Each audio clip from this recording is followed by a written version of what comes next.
Bonjour tout le monde et bienvenue dans une nouvelle vidéo.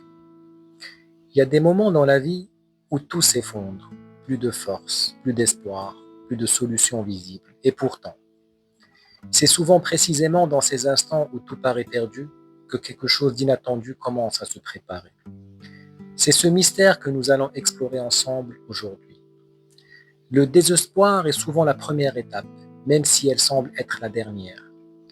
Quand l'être humain arrive à ce point, il n'a plus de contrôle, plus de certitude, plus l'illusion de puissance. Il se retrouve face à lui-même, sans masque, sans défense, le désespoir. Et c'est justement dans cette vulnérabilité totale qu'un phénomène discret mais profond apparaît. L'homme cesse de s'appuyer uniquement sur lui-même. On commence, parfois sans s'en rendre compte, à s'ouvrir à quelque chose de plus grand. Ainsi, le désespoir devient souvent la mort de l'orgueil et la naissance de l'humilité. Et c'est cette transition intérieure qui nous conduit naturellement vers la question suivante. Pourquoi l'aide n'arrive qu'au dernier moment? Beaucoup vont se demander pourquoi Dieu attend que tout soit noir pour agir. En réalité, ce n'est pas que l'aide arrive tard, c'est l'homme qui, tant qu'il pense pouvoir tout gérer seul, ferme inconsciemment la porte à l'invisible. Ce n'est qu'au moment où tu n'as plus de plan, tu as tout essayé, tu es à terre, que ton cœur s'ouvre enfin à une autre chose. Non pas pour te punir, mais pour te réveiller. Et lorsque cette ouverture intérieure se produit, l'intervention divine peut enfin se manifester. Mais attention, elle ne prend pas toujours la forme que l'on imagine.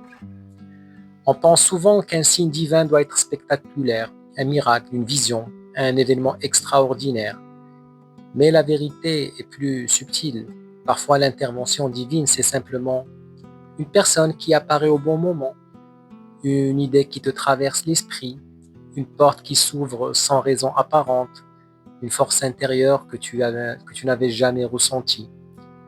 Ce n'est pas toujours le ciel qui s'ouvre. Parfois, c'est ton regard sur la vie qui dérange et qui change. Et ce changement intérieur, lui, peut transformer ton destin. Mais avant d'y arriver, il existe un piège que beaucoup rencontrent. Le danger du désespoir, ce n'est pas la souffrance, c'est la voix intérieure qui murmure « tout est fini » ou tu perds confiance. Et si tu l'écoutes, tu fermes la seule porte qui pourrait encore s'ouvrir. Pourtant, l'histoire humaine nous montre que les plus grands retournements de vie sont souvent arrivés au moment exact où tout semblait perdu. Il existe une sagesse universelle qui dit « quand tout semble fermé, c'est peut-être que tu frappes à la bonne porte ». Le désespoir n'est pas seulement une crise émotionnelle, c'est un professeur silencieux. Il t'apprend à lâcher le contrôle, accepter tes limites, écouter le silence, ralentir, voir ta vie avec vérité. Il ne vient pas pour te détruire, il vient pour te transformer.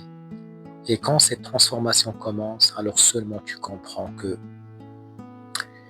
l'intervention divine ne vient pas toujours quand tu la demandes, mais elle arrive presque toujours quand tu n'as plus rien à quoi t'accrocher.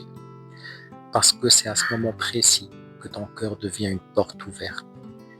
Et si finalement le désespoir n'était pas un mur, une porte déguisée.